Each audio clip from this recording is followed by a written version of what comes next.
I think the benefit to pharmacy is that we have to change at some stage, and this is a great time to change. And I think the change has got to come because for pharmacy, the healthcare budgets are not going to go up, the demography of patients are going to get older, there's going to be less money, and the only way to bridge that gap is use technology.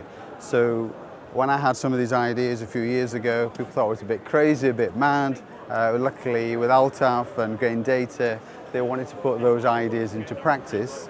So I think what we're trying to do is have an integrated system. For all the systems we're doing, the patient is always going to be at the heart of the operation. Well, because the first thing that we were trying to do in FI-STAR was that we wanted to make sure there was no counterfeit in the market. So using a 2D barcode, we feel having a unique identifier within each medication that eliminates to a large degree any counterfeit. So that's one of the first applications. Secondly, I think within a 2D you can actually have integration into a video of how to use your medication. You know, if you've forgotten how to use your inhaler or you've forgotten how to use your insulin pen. Plus, what it does is also we want to integrate that you can actually remind yourself or your pharmacist or your doctor to give you a prescription for your medication, so you always have your medication. You're not rushed into hospital because this weekend you've run out of your insulin or your metformin or your COPD patient and you don't actually have your inhalers. Absolutely, I think every patient should be in charge of their own healthcare. And as a pharmacist, all I can do is show them a pathway, but really, let's empower the patient. Because our patients, they are not stupid.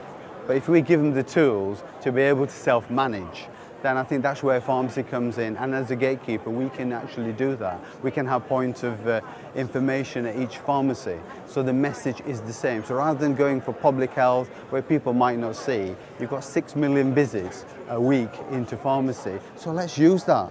It's free at the point of contact. There's no appointment to make, so it's not like a doctor. It might take you a week to actually make an appointment. Here, you've got a healthcare professional on the high street that you don't have to make an appointment to. So let's use it. It's there.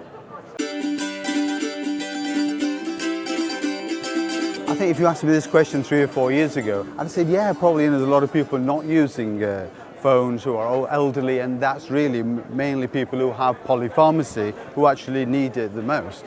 But what I found in the last few years with people doing FaceTime to go and get in touch with their grandchildren, I find now older people using more technology than people like me are using, and I'm thinking I need my phone all the time. So I think that is now gone. There's very, very few who don't. But also, if somebody can't use the technology themselves, they usually have a carer going round.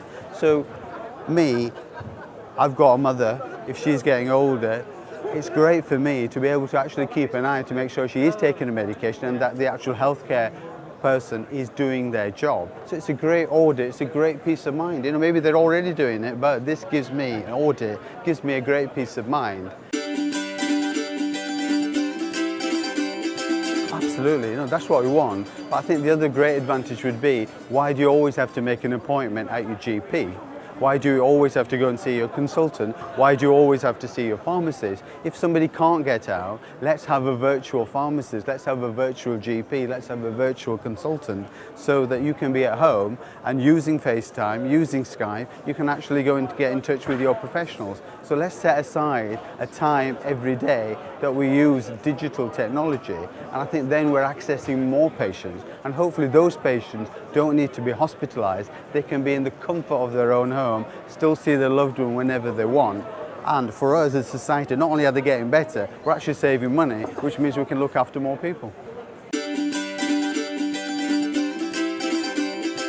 Well, we've actually now recruited 20 patients initially on alpha testing who have consented to using the technology so we can track the medication. So within the next 4 to 8 weeks, those will be our trial patients to see how it works. And I'm sure there'll be things that will go wrong, we expect them to, but hopefully when we come to beta testing, then we can expand it to 50 patients and see how that is going, eliminate the problems, so that by the end of FI-STAR, we have a product that can be used by the market. That is really what we want to do.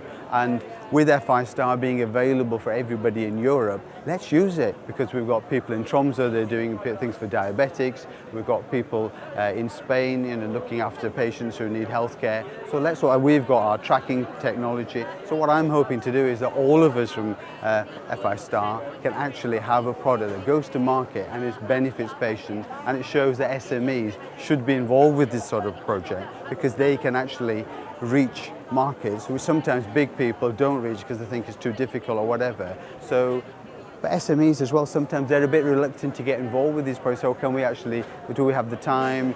Do we actually have the ideas? And I think this is a great European initiative to involve SMEs. And I'm pretty sure at the end of FI-STAR we have a product which can go out to market, definitely.